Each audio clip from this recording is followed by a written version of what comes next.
ራስልን ኩራን ተመልካቾቻችን ከሞሃል ሚዲያ የሰዓቱን ዜና ይዘን ቀርበናል። በቅድሚያም አቤት ነጥቦችን ነው። በተለያዩ የአማራ ክልል ዞንና ወረዳዎች ህብረተሰቡን ሲያሸብርና የዕለት ተዕለት እንቅስቃሴውን ሲያስተጓጉል የነበረው የጽንፈኛ ቡድን በመከላከያ ሰራዊትና በክልሉ የጸጥታ ኃይል እርምጃ ተወሰደበት። የቀድሞ የፌዴሬሽን ምክር ቤት አፈ ጉባኤና የቀድሞ የህወሓት ማዕከላዊ ኮሚቴና ስራ አስፈጻሚ አባል ወይዘሮ ኪሪያ ኢብራሂም ህወሓት ተለውጦ የማይለወጥ ታጥቦ የማይጸዳ ድርጅት ነው ሲሉ ተናገሩ። የቀድሞ የመቀሌ ዩኒቨርሲቲ ፕሬዝዳንትና የህወሓት ማዕከላዊ ኮሚቴ አባል ፕሮፌሰር ክንደያ ገብረህይወት ተሾሙ። የአዲስ አበባ ዩኒቨርሲቲ በአመት ከ11 ቢሊዮን ብር በላይ ያስፈልገኛል አለ። ከውጭ አሜሪካ ያወጣቸውን የታሪፍ ጭማሪን ሙሉ በሙሉ እንዲሰረዝ ቻይና አስጠነቀቀች። ክቡራን ተመልካቾቻችን ከመሃል ሚዲያ እነዚህና ሌሎችንም ዜናዎች ይዘን ቀርበናል። ከአፍታ በኋላ እንመለሳለን። ዩቲዩብ ቻናሉን ሰብስክራይብ እንዲሁም ይዘቱን ላይክና ሼር በማድረግ የመሃል ሚዲያ ቤተሰብ እንድትሆኑ በአክብሮት እንጋብዛለን። አብራችኑ ነው። በሁለት ዲፕሎማቶች መንደር በአፍሪካ ሲዲሲና በቻድ ኤምባሲ መሃል በማራኪ ኮሪደር ልማት ደምቆ የሚታየው ዲኤምሲ ሪል ስቴት ግንባታቸው ከ30 እስከ 40% በደረሱ የዲያስፖራ ብሎኮች ላይ ታላቅ ቅናሽ መደረጉን እያበሰርን በካሬ ከ78 ሺህ ብር ጀምሮ ከባለ 1 እስከ ባለ 4 መኝታ ቤቶችን ከአነስተኛ ወለድ ጀምሮ በመረጡት የፍሎር አማራጭ ማግኘት ይችላሉ። እስከ 60% የሚደርስ የረጅም ጊዜ ባንክ አማራጭም ከወለድ ነፃ አገልግሎት ጋር አመቻችተናል። ለበዓሉ ቀድመው ለመጡ 5 እድለኞች እስከ 30% በሚደርስ ታላቅ ቅናሽ ይስተናገዳሉ። የሽያጭ ባለሙያዎቻችንን ለማማከር በ0990 274747 እንዲሁም በ0946 112212 ላይ አሁኑን ይደውሉ። የማይደገም እድል ፒያሳ ሊሴ ገብረ ማርያም በሚገኘው ሳይታችን ላይ የመጀመሪያውን ብሎክ 90% ሽያጭ አጠናቀን ሁለተኛውን ብሎክ ለሽያጭ አውጥተናል። በ10% ቅድመ ክፍያ ያለምንም አይነት ተጨማሪ ወለድ ሙሉ በሙሉ በኢትዮጵያ ብር ከባለ 1 መኝታ 64 ካሬ ጀምሮ እስከ ባለ 3 መኝታ 141 ካሬ አማራጮችን ይዘንልዎት መተናል። ሱቆች አልቆባችሁ ለነበረ ደንበኞቻችን አድዋ 00 ፊት ለፊት ባለው 4000 ካሬ ሜትር ላይ ባረፈው ጎልደን ሞላችን 20 ካሬ ሱቆችን ከግራውንድ እስከ 5ኛ ፎቅ ለሽያጭ ማውጣታችንን ስንገልጽ በታላቅ ደስታ ነው። እንዲሁም በአጭር ጊዜ ወደ ቤታችሁ መግባት ለምትፈልጉ ደንበኞቻችን ሀያት አደባባይ ገንብተን 90% ባደረስነው ሳይታችን ላይ እየኖሩበት የሚከፍሉበትን አማራጭ ይዘን መተናል። ለበለጠ መረጃ 0966 02 9902 ይደውሉ።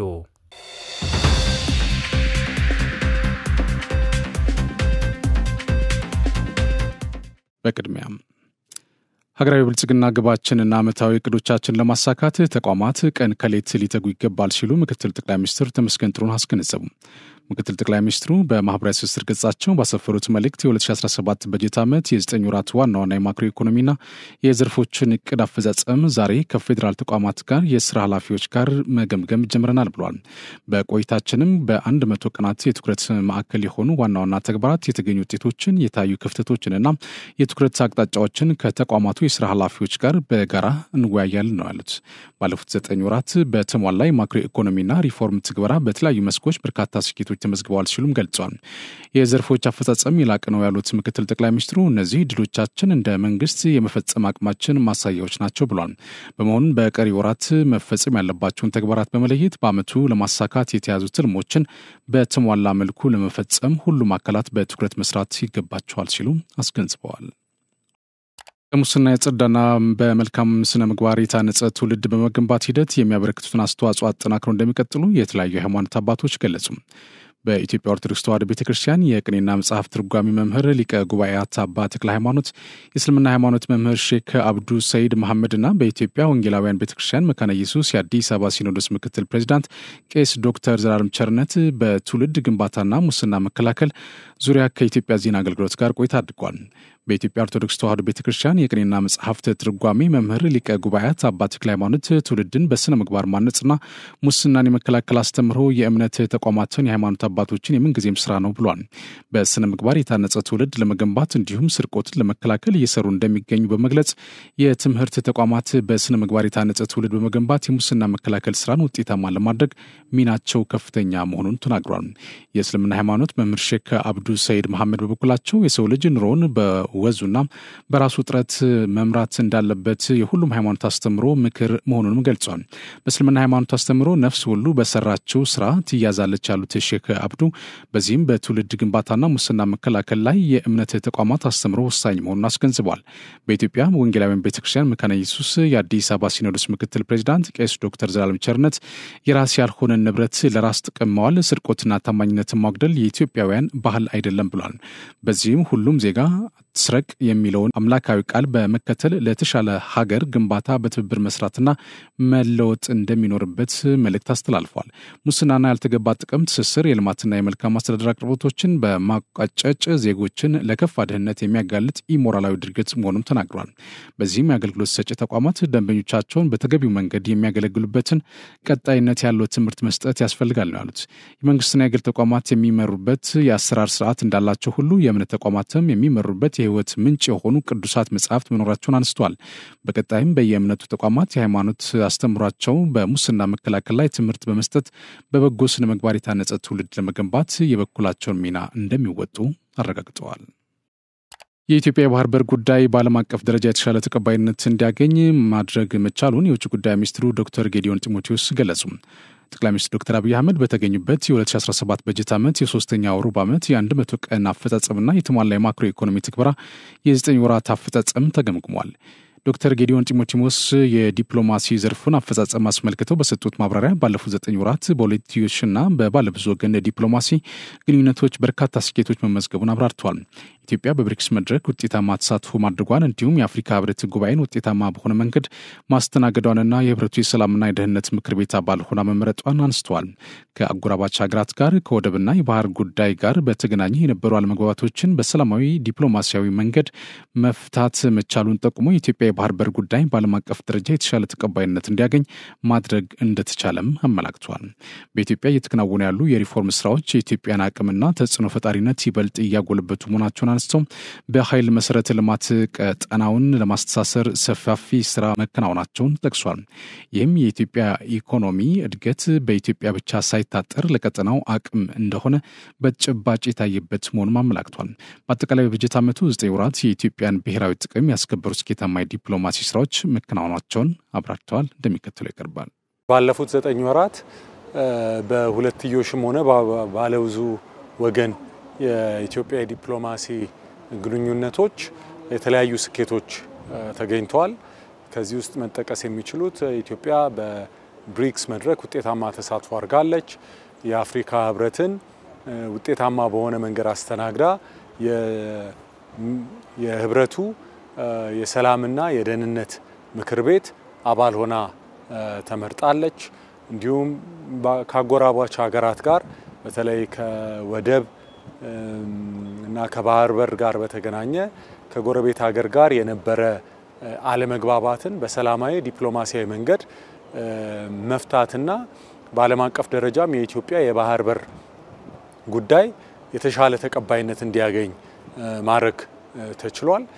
በኢትዮጵያ ውስጥ ተግባራዊ እየተደረጉ ያሉ የኢኮኖሚ ሪፎርሞች እና ሌሎችም እንቅስቃሴዎች የኢትዮጵያን አቅም ተጽዕኖ ይበልጥ እያጎሉ ለትብብር የምትፈለግ ሀገር ሆና ኢትዮጵያ እንድትታይ ይበልጥ እያገዙ ይገኛሉ። እንግዲህ የአንድ ሀገር ዲፕሎማሲያዊ ስኬት ከሚመሰረትባቸው ነገሮች አንዱ የሀገሪቷ የኢኮኖሚ አቅም እና የውስጥ አቅም እና ጥንካሬ ናቸው።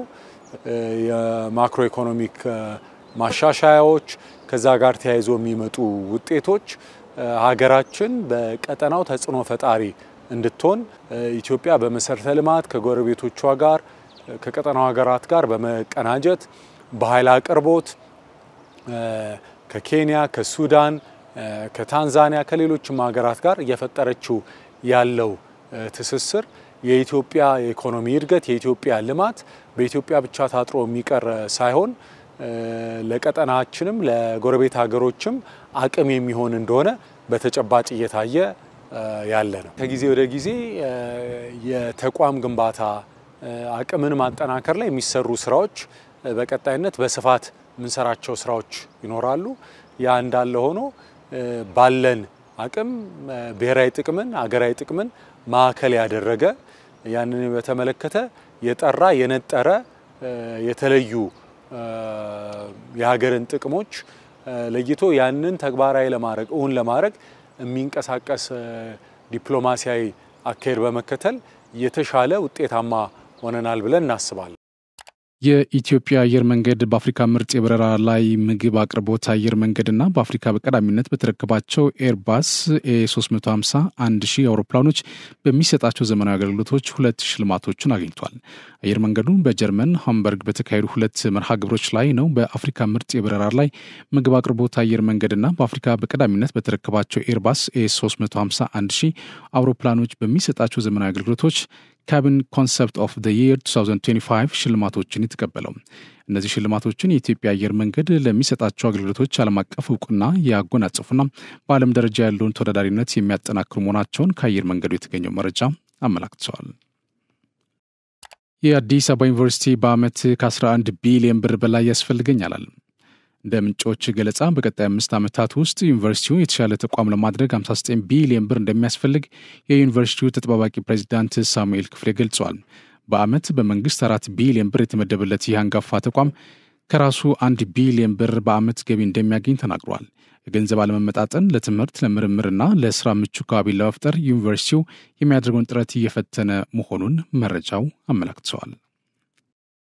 የሰሜን ምዕራብ እዝ ኮር ለወራት በወታደራዊ ስልጠና ያሰለጠናቸውን የበታች ሹም አመራሮችን አስመረቀ።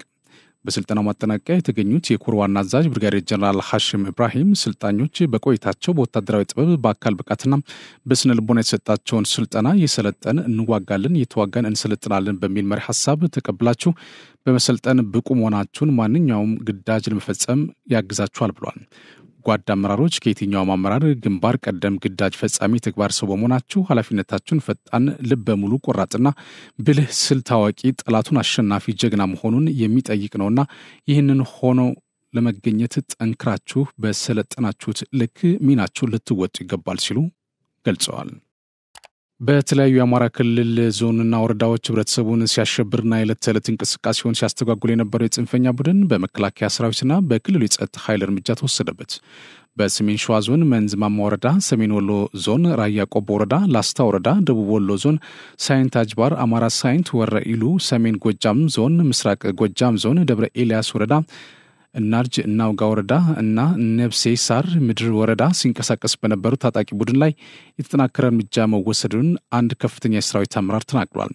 የሰራዊታችን ብርቱ ክንድ መቋቋም የተሳነው በርካታ ጽንፈኛው ቡድን ሲደመሰስ ጥቂት የማይባለው ለመማረክ ተገዷል። በነበረው ጽንፈኛው ላይ እርምጃ መውሰድ ተግባር ላይ በርካታ የነፍስ ወከፍ መሳሪያና የተለያዩ አይነት ተተኳሽ በቁጥጥር ስር ሊውሉ ችሏል። ከምትና ከምርኮ የተረፈው ቀሪ የጽንፈኛ ቡድንም የሎጂስቲክስ ቁሳቁስና አልባሳቱን ጥሎ ሸሽቷል።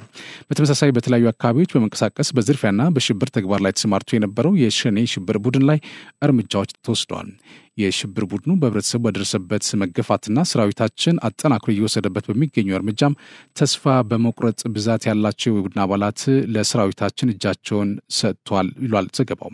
በመሆኑም በምስራቅ ወለጋ ዞን ጎዲያ ቢላ፣ ኖኖ ቁምባ፣ ሊሙ፣ ዋዮ ጡቃ እና ጉቱ ኪዳ በተባሉ ወረዳዎችና በምዕራብ ወለጋ ዞን ገንጂመኒ ሲቡ፣ ጃርሶ፣ ባቦ፣ ጋምቤላና ሆማ ወረዳ እንዲሁም በንጆ ከተማ ይንቀሳቀሱ የነበሩ የቡድኑ አመራርና አባላት ከነሙሉ ትጥቃቸው እጃቸውን ለመከላከያ ሰራዊት ሰጥቷል። በተያያዘም በሰሜን ሸዋ ዞን ወራ ጃርሶና ሂዳቦ አቦቴ አካባቢ በሚንቀሳቀስ ማህበረሰቡን ያሸብር የነበሩ የቡድኑ አባላትና በምስራቅ ሸዋ ዞን መቂ ከተማና በምስራቅ ቦረና ዞን ጎሮዶላ ወረዳ ይንቀሳቀሱ የነበሩ የሽብር ቡድኑ አባላት ከነሙሉ ትጥቃቸው እጃቸውን ለመከላከያ ሰራዊት ሰጥቷል። በቀሌም ወለጋ ዞን ዳሌ ዋበራ ወረዳ፣ በሰሜን ሸዋ ዞን ወራ ጃርሶና ሂዳቡ አቦቴ ወረዳዎች፣ በምስራቅ ሸዋ ዞን ሊበን ጭቃላ ወረዳ፣ በስተ ወረዳ፣ በምዕራብ ጎጂ ዞን ገላና ወረዳ ሻሞሌ ኦዳ ቀበሌ በርካታ የሽብር ቡድን አባላት ሲደመሰሱ እጅ የሰጡ እንዳሉም ተገልጿል። ታጣቂዎቹ ሲጠቀሙበት የነበረ የተለያዩ አይነት መሳሪያና ተተኳሽም በቁጥጥር ስር ውሏል። በተጠቀሱት አካባቢዎች በመንቀሳቀስ ሽብር ሲፈጽሙ የነበሩና እጃቸውን በሰላም አልሰጥም ባሉ የሽብር ቡድን አባላት ላይ በተወሰደው እርምጃ 5 ታጣቂዎች ተገድሏል። በደቡብ ጎንደር ዞን ታች ጋይንት ወረዳ በታጣቂው መካከል በተፈጠረው እርስ በርስ ግጭት ወደላ ባህር ከተማ 15 ታጣቂ ተገድሏል ሲል የመከላከያ ሰራዊት ማህበራዊ ትስስር ገጽ አመላክተዋል። የቀድሞ የመቀሌ ዩኒቨርሲቲ ፕሬዝዳንትና የህወሓት ማዕከላዊ ኮሚቴ አባል ፕሮፌሰር ክንደያ ገብረ ሕይወት ተሾሙ። የፌዴሪ ጠቅላይ ሚኒስትር ዶክተር አብይ አህመድ በዛሬው ዕለት ለፕሮፌሰር ክንደያ ገብረ ሕይወት ሹመት ሰጥቷል።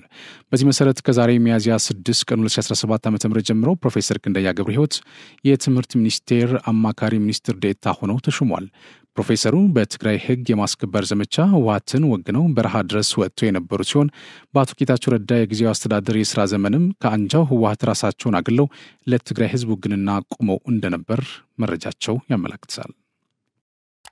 የቀድሞ ፌዴሬሽን ምክር ቤት አፈ ጉባኤና የቀድሞ ህወሓት ማዕከላዊ ኮሚቴና ስራ አስፈጻሚ አባል ወይዘሮ ኬሪያ ኢብራሂም ህወሓት ተለውጦ የማይለወጥ ታጥቦ የማይጸዳ ድርጅት ነው ሲሉ ተናገሩ። ድርጅቱ ሁሌም ለራሱ ሂስ እንደሚወስድ ቢናገርም በተግባር ራሱን መቀየርም ሆነ ከግል ጥቅሙን ከማግበስበስ ወደ ኋላ የማይል ድርጅት መሆኑን ተናግረዋል። ወይዘሮ ኬሪያ ከርዕዮት ጋር በነበራቸው ቆይታ እንዳብራሩት የትግራይ ህዝብ ቀድሞውኑ በቃችሁ ቢለን ጥሩ ነበር፣ በስብሰናል ስንል በስብሳችኋል እንዴ እንግዲህ ከአሁን በኋላ ተስተካከሉ ብሎ ይቀበለናል፣ ከዚያም ያጠፋናል ሲሉ ተደምጧል። እንደገና ተመልሰን በስብሰናል እንታደሳለን ስንል ይቀበለናል፣ ህዝቡ ግን አይ በፍጹም ነው በማለት ቢጫ መብራት ቢያሳይ ኑሮ ህወሓት ይስተካከል ነበር ሲሉ ጸጸታቸውና ለትግራይ ህዝብ በሚገባው ልክ ባለማገልገላቸው እንደሚቆጩ ገልጸዋል። ወይዘሮ ኬሪያ ከትግራይ ህግ ማስከበር ዘመቻ በኋላ ከህወሓት ጋር ያላቸው ግንኙነት ምን እንደሆነ ባይታወቅም በድርጅቱ መዋቅር ውስጥ እንደሌሉ መረጃዎች አመላክቷል። በተለይ በቅርቡ እንደ ህወሓት አመራሮች የግል ጥቅሜን ከማግበስበስ ከህዝቤ ጋር እየተጋፋሁ በሰላም ብኖር ይሻለኛል ሲሉ ተደምጠው ነበር። እንደ ወይዘሮ ኬሪያ አገላለጽ አሁን ላይ የህዝብ ትራንስፖርት እንደሚጠቀሙና በዚህም ደስተኛ መሆናቸውን ገልጿል። በንጹሐን ደም ተጨማልቆ ጥቅምን ከሚያሳድድ ኃይል ሰላሙን አግኝቶ ህሊናውን ቢያሳርፍ ይሻላል ሲሉም ተናግረዋል። ወይዘሮ ኬሪያ ኢብራሂም ዛሬ ከርዕዮት ሚዲያ ጋር ካደረጉት ቆይታ የተወሰነውን እንከታተል። ተስበሰናል፣ ሁሌ ታድሰን ወጥተናል፣ አንድ ሁነን ወጥተናል፣ ድል በድል ሁነናል፣ እየተሳሳትንም ተጠናክረን ወጥተናል። በስብሰናል ያላልንበት ኔትወርክ ነበረ ያላልንበት መጠቃቃት ነበረ ያላልንበት ጊዜ በግምገማችን ላይ ጊዜ አለ ብዬ አላስብም። ግን ይሄ ህዝብ ግን በቃ ቢለን ኑሮ አላስቀምጥ አላስኬድ ቢለን ኑሮ እንስተካከል ነበር። በስብሰናል ስንል በስብሳቸዋል እንዴ እንግዲህ አሁን በኋላ ተስተካከሉ ብሎ ይቀበላና ያቅፈናል። እንደገና መልሰን በስብሰናል እንደገና ተመልሰን እንታደሳለን እንላለን፣ እንደገና ተመልሶ ያቅፈናል።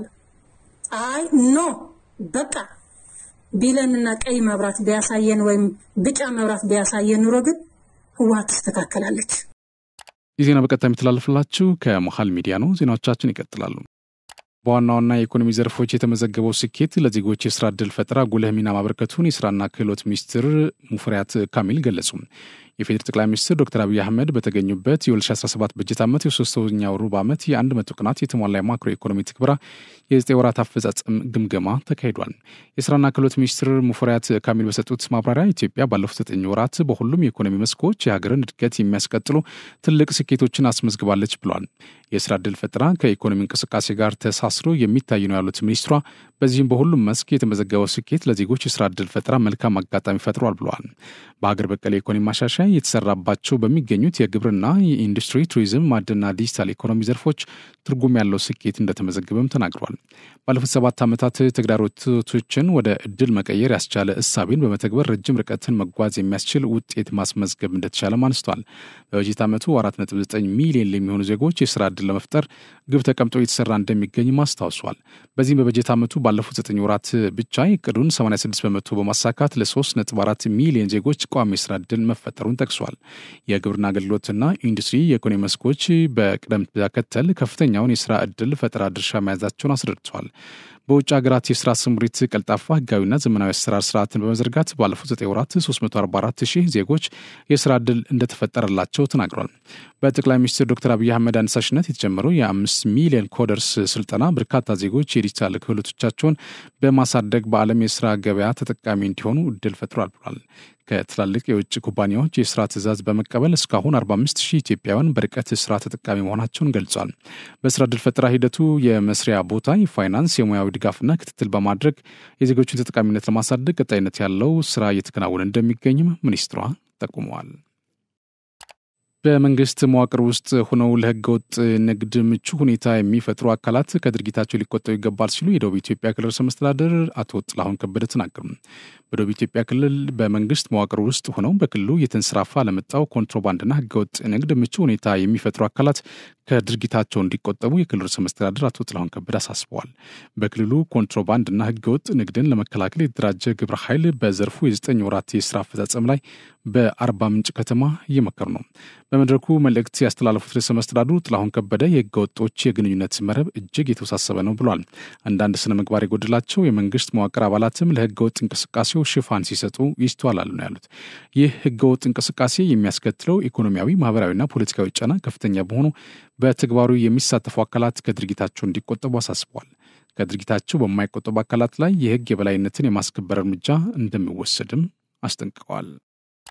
4 ኪሎ ቤተ መንግስት ዙሪያ ባለ 2 አቅጣጫ የነበረው መንገድ ባለ 1 አቅጣጫ በመደረጉ አሽከርካሪዎች በደንብ መተላለፍ እንዳይቀጡ ጥንቃቄ እንዲያደርጉ የአዲስ አበባ ፖሊስ አሳስቧል። መንገዱ ባለ 1 አቅጣጫ እንዲሆን መደረጉን ባለማወቅ አንዳንድ አሽከርካሪዎች የተተከሉ የመንገድ ትራፊክ ምልክቶችን በመጣስ ለደንብ መተላለፍ ቅጣት የተዳረጉ መሆናቸውን ፖሊስ አስታውቋል። በዚህ መሰረት ከጥይት ቤት መስቀለኛ እስከ ፓርላማ ትራፊክ መብራት ድረስ፣ ከፓርላማ ትራፊክ መብራት እስከ ቅዱስ ገብርኤል ወይም ሳይንስ ሙዚየም ድረስ እንዲሁም ከቅዱስ ገብርኤል መስቀለኛ እስከ ጥይት ቤት ድረስ ቀድሞ የነበረው ባለ 2 አቅጣጫ መንገድ ወደ 1 አቅጣጫ መንገድ መቀየራቸውን የአዲስ አበባ ፖሊስ ገልጸዋል። በሁለት ዲፕሎማቶች መንደር በአፍሪካ ሲዲሲና በቻድ ኤምባሲ መሃል በማራኪ ኮሪደር ልማት ደምቆ የሚታየው ዲኤምሲ ሪል ስቴት ግንባታቸው ከ30 እስከ 40% በደረሱ የዲያስፖራ ብሎኮች ላይ ታላቅ ቅናሽ መደረጉን እያበሰርን በካሬ ከ78 ሺህ ብር ጀምሮ ከባለ 1 እስከ ባለ 4 መኝታ ቤቶችን ከአነስተኛ ወለድ ጀምሮ በመረጡት የፍሎር አማራጭ ማግኘት ይችላሉ። እስከ 60% የሚደርስ የረጅም ጊዜ ባንክ አማራጭም ከወለድ ነጻ አገልግሎት ጋር አመቻችተናል። ለበዓሉ ቀድመው ለመጡ 5 እድለኞች እስከ 30% በሚደርስ ታላቅ ቅናሽ ይስተናገዳሉ። የሽያጭ ባለሙያዎቻችንን ለማማከር በ0990 274747 እንዲሁም በ0946 112212 ላይ አሁኑን ይደውሉ። የማይደገም እድል ፒያሳ ሊሴ ገብረ ማርያም በሚገኘው ሳይታችን ላይ የመጀመሪያውን ብሎክ 90% ሽያጭ አጠናቀን ሁለተኛውን ብሎክ ለሽያጭ አውጥተናል። በ10% ቅድመ ክፍያ ያለምንም አይነት ተጨማሪ ወለድ ሙሉ በሙሉ በኢትዮጵያ ብር ከባለ 1 መኝታ 64 ካሬ ጀምሮ እስከ ባለ 3 መኝታ 141 ካሬ አማራጮችን ይዘንልዎት መጥተናል። ሱቆች አልቆባችሁ ለነበረ ደንበኞቻችን አድዋ 00 ፊት ለፊት ባለው 4000 ካሬ ሜትር ላይ ባረፈው ጎልደን ሞላችን 20 ካሬ ሱቆችን ከግራውንድ እስከ 5ኛ ፎቅ ለሽያጭ ማውጣታችንን ስንገልጽ በታላቅ ደስታ ነው። እንዲሁም በአጭር ጊዜ ወደ ቤታችሁ መግባት ለምትፈልጉ ደንበኞቻችን ሀያት አደባባይ ገንብተን 90% ባደረስነው ሳይታችን ላይ እየኖሩበት የሚከፍሉበትን አማራጭ ይዘን መጥተናል። ለበለጠ መረጃ 0966 02 9902 ይደውሉ። የውጭ ዜና። አሜሪካ ያወጣችውን የታሪፍ ጭማሪውን ሙሉ በሙሉ እንድትሰርዝ ቻይና አስጠነቀቀች። የአሜሪካው ፕሬዝዳንት ዶናልድ ትራምፕ በአገራት ላይ እየጣሉት ያለው ተጨማሪ ታሪፍ አገራትን እያነጋገረ ነው። ለፕሬዝዳንቱ የታሪፍ ጭማሪ አጸፋ ከሰጡት አገራት መካከል ቻይና አንዷ ነች። የቻይና ባለስልጣናት ሰሞኑን ዶናልድ ትራምፕ በአገራቸው ላይ የጣሉትን ተጨማሪ ታሪፍ ተከትሎ አሜሪካ ይህንን ውሳኔዋን ሙሉ በሙሉ እንድትሰርዝ አስጠንቅቀዋል። ዶናልድ ትራምፕ በአገራት ላይ ሊጥሉት ያቀዱትን ታሪፍ ለ90 ቀናት እንዲዘገይ በዚህ ሳምንት አሳውቀዋል። በአንጻሩ በቻይና ምርቶች ላይ የሚጥሉትን ታሪፍ ደግሞ ወደ 145% ከፍ አድርገዋል። አሜሪካ ስህተቷን ለማረም ትልቅ እርምጃ እንድትወስድ ለማስጠንቀቅ እንወዳለን። የተሳሳተ አካሄድ የሆነውን የአጸፋ ታሪፍ ጭማሪ በመሰረዝ ትክክለኛውን የጋራ ተጠቃሚነት መንገድ መመለስ ይገባል ብሏል የቻይና የንግድ ሚኒስቴር ባወጣው መግለጫ። ባለፈው አርብ ዶናልድ ትራምፕ ቻይና የሚመሩት የተወሰኑ የኤሌክትሮኒክስ ምርቶችን ከታሪፍ ነጻ ለማድረግ መዘጋጀታቸውን አሳውቀዋል። ነገር ግን የአሜሪካ የንግድ ሚኒስቴር ሃዋርድ ሉቲንግ ባለፈው እሁድ እንዳሉት እንደዚህ አይነቶች ውሳኔዎች ለአጭር ጊዜ ብቻ የሚቆዩ ናቸው። በእነዚህ ምርቶች ላይ በተለየ ሁኔታ የታሪፍ ጭማሪ የሚደረግ ሲሆን ከተወሰነ ጊዜ በኋላ ጭማሪው ይፋ ይደረጋል ብለዋል። እነዚህ ምርቶች በአሜሪካ እንዲሰሩ እንፈልጋለን ሲሉም ሚኒስትሩ ተደምጠዋል ሲል ቢቢሲ ዘግቧል። የዩናይትድ ስቴትስ ፕሬዝዳንት ዶናልድ ትራምፕ በግሩም የአእምሮና የአካል ጤና ላይ እንደሚገኙ የዋይት ሃውስ ዶክተር አስታወቁ። ትራምፕ በሁለተኛ ፕሬዝዳንትነት ዘመናቸው የመጀመሪያውን የጤና ምርመራ ዋሽንግተን ዲሲ አካባቢ በሚገኝ ሆስፒታል ማድረጋቸው ተሰምቷል። ፕሬዝዳንቱ ባለፈው ሐምሌ የምርጫ ቅስቀሳ እያደረጉ ሳለ በተደረገባቸው የግድያ ሙከራ ምክንያት ቀኝ ጆሮአቸው አካባቢ የጥይት ቁስል እንዳለባቸው ተገልጿል። ፕሬዝዳንት ትራምፕ በግሩም ጤንነት ላይ ነው የሚገኙት። ልባቸው፣ የነርቭ ሲስተማቸው እና ጠቅላላ አካላዊ ጤናቸው አስደናቂ ነው ሲሉ ዶክተራቸው ካፕቴን ሾን ባርቤል በማስታወሻቸው ጽፈዋል። ትራምፕ ባለፈው ጥር ወደ ዋይት ሃውስ የመጡት በ78 ዓመታቸው ሲሆን ይህ ስልጣን ሲይዙ ዕድሜያቸው የገፋ ፕሬዝዳንት ያደርጋቸዋል። የቀድሞ ፕሬዝዳንት ጆ ባይደን ከስልጣን ሲወርዱ ዕድሜያቸው 82 ነበር። ባለፈው 45 ሰዓት በወሰደው ዋልተር ሪድ ሆስፒታል በተከናወነው የጤና ምርመራ ትራምፕ በርካታ የደም ምርመራዎች፣ የልብ ምርመራና የአልትራሳውንድ እንድትደረግላቸው ዶክተራቸው ጠቁሟል። ዶክተሩ የአሜሪካ ባህር ኃይል አባል የነበሩ በኢራቅና በአፍጋኒስታን ያገለገሉ የቀድሞ ወታደር ናቸውም ተብሏል። ፕሬዚዳንት ትራምፕ ድንቅ የአእምሮና የአካል ጤንነት ላይ ነው ያሉት የሀገሪቱ ርዕሰ ብሔርና ጠቅላይ አዛዥ ሆነው ስራቸውን በአግባቡ መወጣት የሚችሉ ናቸው ይላል የዋይት ሃውስ እሁድ ይፋ ባደረገው የዶክተሩ ማስታወሻ። ክቡራን ተመልካቾቻችን ከመሃል ሚዲያ ለሰዓቱ ያዝናቸው ዜናዎች እነዚህ ናቸው። ስለተከታተላችሁ እናመሰግናለን። ቀሪ ዝግጅቶች ይቀጥላሉ። በእኔ በኩል ጨርሻለሁ። በያላችሁበት ሰላም ሁኑ። በሁለት ዲፕሎማቶች መንደር በአፍሪካ ሲዲሲና በቻድ ኤምባሲ መሃል በማራኪ ኮሪደር ልማት ደምቆ የሚታየው ዲኤምሲ ሪል ስቴት ግንባታቸው ከ30 እስከ 40% በደረሱ የዲያስፖራ ብሎኮች ላይ ታላቅ ቅናሽ መደረጉን እያበሰርን በካሬ ከ78,000 ብር ጀምሮ ከባለ 1 እስከ ባለ 4 መኝታ ቤቶችን ከአነስተኛ ወለድ ጀምሮ በመረጡት የፍሎር አማራጭ ማግኘት ይችላሉ። እስከ 60% የሚደርስ የረጅም ጊዜ ባንክ አማራጭም ከወለድ ነጻ አገልግሎት ጋር አመቻችተናል። ለበዓሉ ቀድመው ለመጡ 5 እድለኞች እስከ 30% በሚደርስ ታላቅ ቅናሽ ይስተናገዳሉ። የሽያጭ ባለሙያዎቻችንን ለማማከር በ0990 274747 እንዲሁም በ0946 112212 ላይ አሁኑን ይደውሉ። የማይደገም እድል ፒያሳ ሊሴ ገብረ ማርያም በሚገኘው ሳይታችን ላይ የመጀመሪያውን ብሎክ 90% ሽያጭ አጠናቀን ሁለተኛውን ብሎክ ለሽያጭ አውጥተናል። በ10% ቅድመ ክፍያ ያለምንም አይነት ተጨማሪ ወለድ ሙሉ በሙሉ በኢትዮጵያ ብር ከባለ 1 መኝታ 64 ካሬ ጀምሮ እስከ ባለ 3 መኝታ 141 ካሬ አማራጮችን ይዘንልዎት መተናል። ሱቆች አልቆባችሁ ለነበረ ደንበኞቻችን አድዋ 00 ፊት ለፊት ባለው 4000 ካሬ ሜትር ላይ ባረፈው ጎልደን ሞላችን 20 ካሬ ሱቆችን ከግራውንድ እስከ 5ኛ ፎቅ ለሽያጭ ማውጣታችንን ስንገልጽ በታላቅ ደስታ ነው። እንዲሁም በአጭር ጊዜ ወደ ቤታችሁ መግባት ለምትፈልጉ ደንበኞቻችን ሀያት አደባባይ ገንብተን 90% ባደረስነው ሳይታችን ላይ እየኖሩበት የሚከፍሉበትን አማራጭ ይዘን መተናል። ለበለጠ መረጃ 0966 02 9902 ይደውሉ።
Yeah.